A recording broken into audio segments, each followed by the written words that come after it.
issue of Fashion Classics, think back to the spring and summer of 1996. It was the year that John Galliano was hailed for creating another spectacular fashion moment.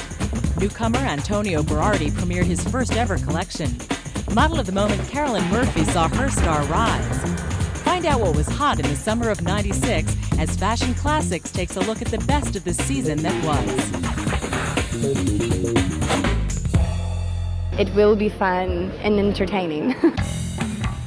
The most entertaining event of the spring-summer 1996 season was John Galliano's mere 15-minute presentation.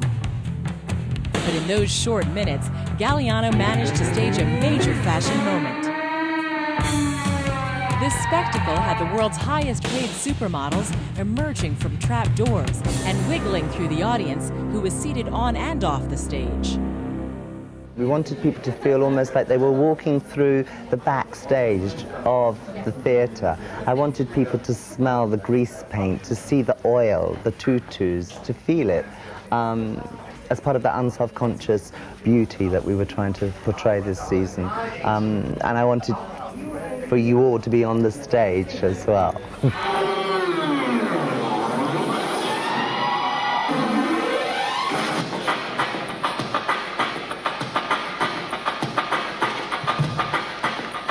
There was a storyline too, where we started really with the section called The Missionary. And that was almost like the girly version of Lord of the Flies. These wonderful children that had swum to safety on some exotic island and decorated themselves with the flowers of the island, with their shrunken school uniforms, baby fastenings, smocking. And then the wonderful Contessa Casati comes along, which was a section inspired by the artist Boldini. And of course she falls in love with one of the little girls who by now are like little savages, and decides to take them back to Paris to give them an education at l'École de Danse, which is the Degas influence. And then we end with a Brancusi influence section, really very pure day wear. There used to be things happening like that, it's called happenings. And this is what it was all about, you know, 5 people doing something. This is like almost like that, which, you know, is magic nowadays. He manages to marry the idea of the world of couture with the idea of the happening of the 60s and going into a whole evolution of an art happening. You know, I don't consider his things fashion shows, they're more like events. Every Galliano show has been an event, and spring 1996 was no exception. Anticipation mounts with each season, and a Galliano ticket is the hottest to have. You had to have patience, though. He kept his audience in the dark and waiting nearly 3 hours until his elaborate hair and makeup confections were stage ready.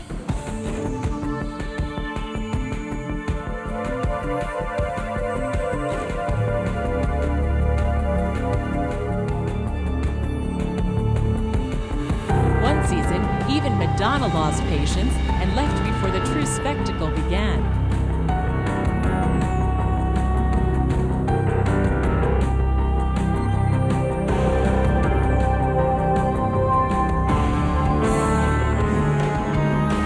John's collections create a story all their own. I'm always making believe and making up stories in my mind, in my head.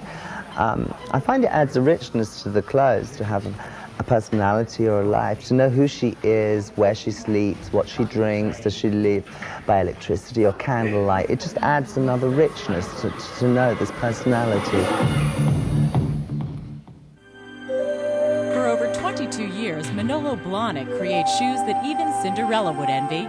Manolo's magic slippers for John Galliano were the best of spring and summer 1996. The pivotal point of fashion that moves forward is Manolo Blahnik. The man who made the shoes that aren't there. Yes. Thank you very much. Listen, moi aussi je sens. This is totally John's territory that I just executed and the ideas, and this is what came out. I loved it. I mean, it's like the nudity and the fantasy. It's exquisite. It was like, you know, totally John. Manolo is his genius, very sensual footwear. and the craftsmanship is just heaven. I've never seen such deliciously made shoes. He's been dubbed the next Galliano. 1996 was the year that Antonio Berardi's first runway show was the most sought-after ticket in London. A graduate of the prestigious Central St. Martin's School in London, Berardi assembled a dream team to help launch his first collection. He's the hot new talent. Yes, indeed. Well, Antonio's clothes are absolutely drop-dead gorgeous and in a very modern kind of way. They're really sexy. I think Antonio's an extremely talented young designer in London, and it's lovely working with people who have so much inspiration, ambition and desire, and he's very kind and sweet, and it's just a real joy to be here, actually. I met Tony some time ago, and he's made a number of outfits for me. He's so pleasant and so talented that I was more than happy to be here with him, and I'm very proud of him. It's a lovely show. Fans of this hot young designer include Manolo Blahnik, who designed shoes for the show. Fellow Brits Philip Tracy did the hats, and Anya Hindmark created the handbags. It's a great honour, really, and it's kind of nice that they want to help out young people, you know. So I feel very proud and very privileged to have Philip and Manolo and Anya and all those people doing great things for me.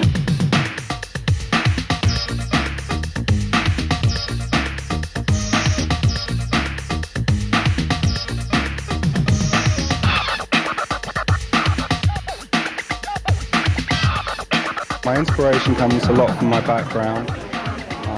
My parents are Sicilian, and it also comes from things that I enjoy, like clubs and music. A lot of the inspiration came from New York, actually, which is a place that I love, and yeah, that's it, I guess.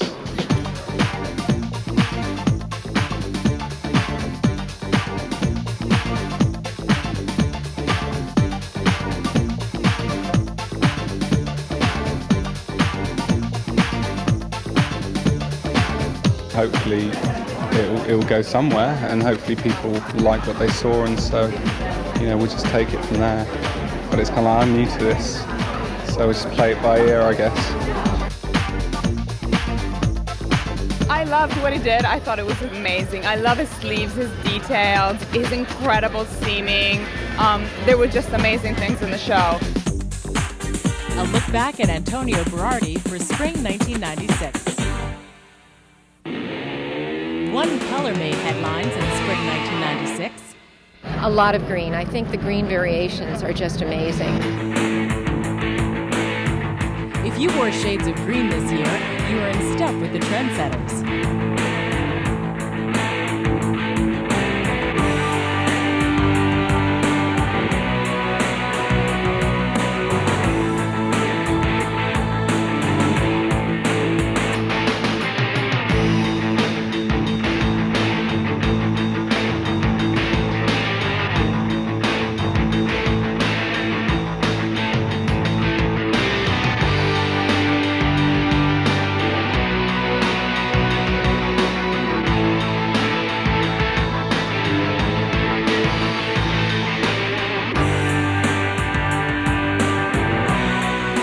Remember the greening of spring fashion in 1996.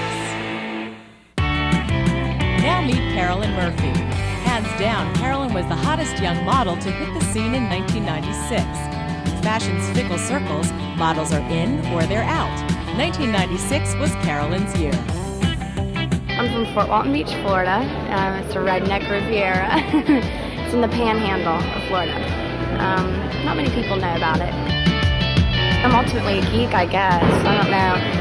I think I'm a pretty good person. I mean, I like to have fun. I'm very, I think I'm pretty normal. I don't know, I'd hope I'm normal. I have lots of best friends. I have my best friend Chandra, who you've seen in the shows. She's my mama. And I have my best friend Justine, who's here in New York, and she's my little angel. She's the one that gave me this little angel. I have lots of friends. I think I'm the kind of person, I hope I don't have that many enemies.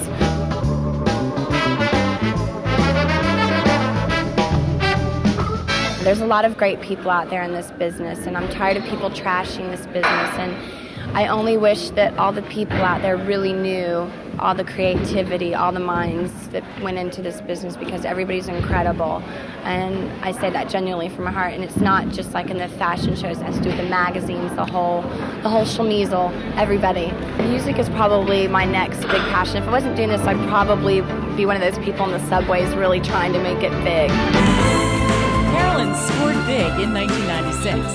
The Italian fashion empire Prada signed her to an exclusive contract reportedly worth $750,000 through 1998. In addition, she graced the pages of the top fashion magazines and runways of the world. I can put myself in another mindset, a different mode, and I totally feel it. There's some girls who they can't come to grips with that, and they'll just be who they are, but I like the transformation. You really have to think about it, so therefore when you go out on the runway, that image comes across. You have to have a presence. It's very artistic for me. But therefore, when they do put my hair and makeup on, and then I put my clothes on, and then I get my butterflies in the stomach before I got on the runway, and I just take a deep breath. Now I'll go home and reflect a little, and I'll think about what I accomplished, because I think it was a really big accomplishment.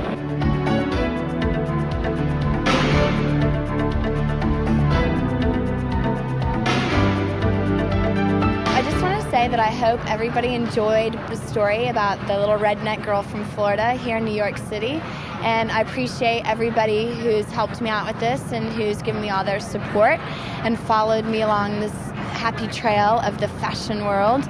And I'm really excited about this season, and I hope everybody else is that's supporting me, and keep cheering me on, because it helped, along with those angels. Spring-summer 1996 was a season of clean, spare clothes, and hair took a radical cut with results that were unbeatably sexy. The world's hottest models did it. If you too dare to bear, be aware that this cut creates a sexy new erogenous zone by leaving the nape of your neck naked. It's a haircut with strong attitude that's high on style but low on maintenance, and works best with a small face and strong jawline. To keep your hair looking neat and sleek, here's what to do. Use a body booster if your hair is limp. If your hair is unruly, choose a gel or pomade. So if you lopped off your locks in 1996, or you just love this style today, be prepared for a whole new you. It was the most coveted label in fashion in 1996, and it still is today. And now everyone is finally picking up on what Prada's known all along. Simplicity is key. The shape, as always, are very simple, because I don't believe in complicated constructions. For years, Miuccia Prada has delivered what many have deemed too simple. Streamlined shapes, uniform-like suits, unadorned clothing. But the 1996 season, her influence can plainly be seen on the runways of other designers. Were they just riding Prada's successful wave? Or is it a new collective consciousness in fashion, one that Prada foresaw? Whatever the reason, this simplicity works. It was a refreshing, wearable change. Kudos to Prada for ushering in the new trend for simplicity in 1996. Hello, my name's Paul Smith, and we're at the Design Museum in London, and we're at my exhibition. This is me when I was about 15. The exhibition's called True Brit, and let's go and have a look at it. In the spring of 1996, London's Design Museum mounted a 25-year retrospective on designer Paul Smith, one of the best exhibits of the season. This is the bike that got me into fashion. This was I wanted to be a racing cyclist. I didn't want to be a fashion designer, but at the age of 17, had the smash, stopped racing, and went to an English pub called the Bell Inn. By chance, it was the pub where all the fashion students used to go, and suddenly I had this new interest in life, and it was called fashion. This is me, looking a lot younger than I look today, and This area of the exhibition has some memorabilia from their first shop. Has my girlfriend's diary with an entry on 9th of October 1970 which says Paul opened his first room. It's not even a shop. She didn't call it a shop. I took £52, so it wasn't too bad. I can't draw. I never had any formal training. So what I do is I just write, and all these words get turned into ideas, and luckily they're quite successful ideas. So these are all my notebooks. If we want to go on to the next section, this section is called craftsmanship, and it's to try to show the visitors how important learning your craft's all about. So we have suits here in various stages of construction, and what I really love is the fact this is very traditional, but just a few feet away you have CDI and internet, so you have tradition and craft, and yet you have very few feet away you've got push-button technology where you can see any of the last 19 fashion shows I've held in Paris. So you can just tap in and just say, I want to see 1987, and you can see 1987. This is probably one of the most popular parts of the exhibition, and it's this wonderful, wonderful conveyor belt which actually shows how my business works and what happens.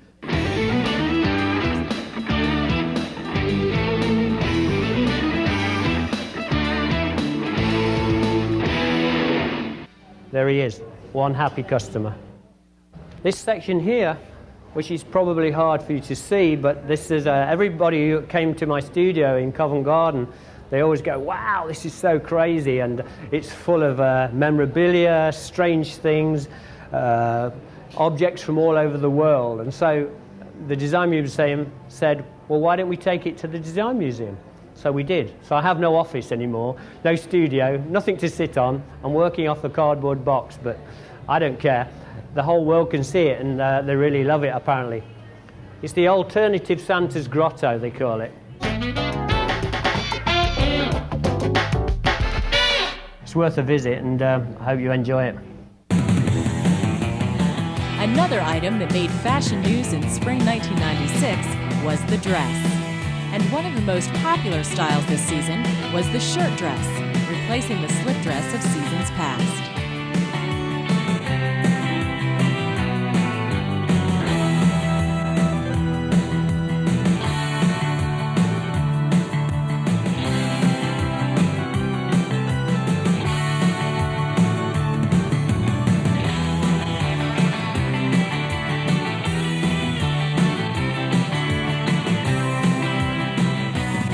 The shirt dress, a fashion classic that never seems to go out of style.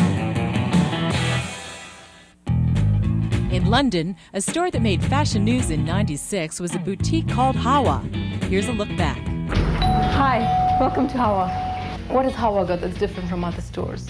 I think we've got a strong team, with the three of us, because there is a hunger, to get better and better, and for Hawa to be a success, for Hawa to be recognized, for Hawa to have more than one outlet. Owned by two sisters and named after their mother, Hawa is a special specialty store. I think we're just very, very honest. We look at the person and we make sure that whatever she buys, she's going to really enjoy and she's going to come back. It's very easy to sell something for £1,000 just so that you've got your sales for the day. And then that lady's going to walk out and think, what did I go and do? I was pushed into this. I hate it. I'm never going to go back into the shop. But I think it's a pleasure to see somebody come back and say, it was wonderful, you're great. So shall I tell you a little bit about what we've got here? Okay, that's a label called Paola Frani. She's Italian. This is wonderful because the fur comes off. That's by Roberto Tirelli. And he likes to use funny mixtures. This is like crepe and nylon and something else. This is Alexandra de Gattin, and she's very, very particular about her fabrics and the way it's finished. This is by Alexandra de Gattin, who's the label I told you earlier. Look at it, it looks almost ethereal. It's so light. couple of handbags here that you can throw in at the end. We had these in different colors, in gold, silver, black, matte and shiny. Even in the middle of the night, all I'm thinking of, or all she's thinking of, is how. So it's like all your energy and all your focus is on one particular subject. And because of that, it's little attention to detail. You come in here, I hope all of you have felt at home, that's how we expect our customers to feel. We want them to come back. And we have people who come in and they don't just buy clothes, they become friends, we almost get involved at every level. So it's that sort of ingredient, I think, that people are looking for in a store, and I think we managed to offer it.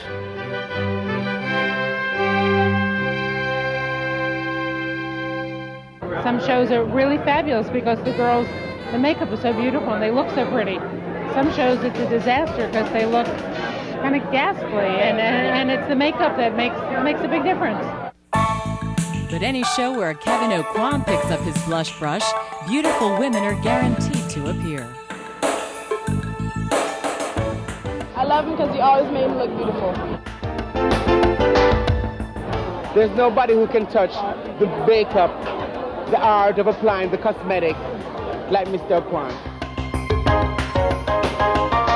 And I thank the Lord for Kevin Aucoin, because without him I'd be out of business.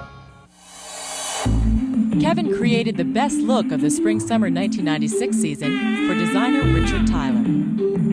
A blue-green fading into a silver on the outside edge, glycerin and foundation mixed together for the skin, cream blusher, a neutral-colored lip pencil with a little sheer gloss over it, and mascara only on the top lashes. It's supposed to be kind of a modern Japanese something or other, I don't know.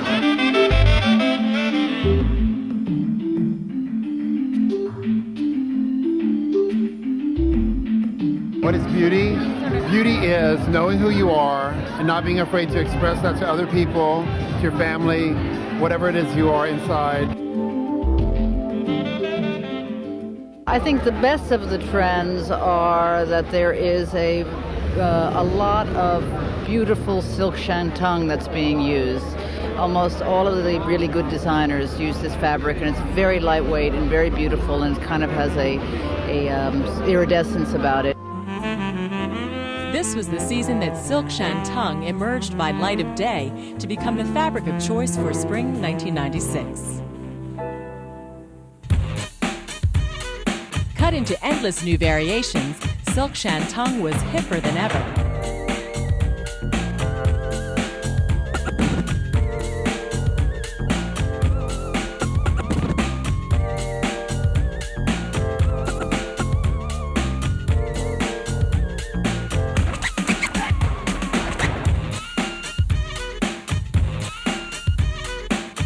A look back at fashion classics from 1996.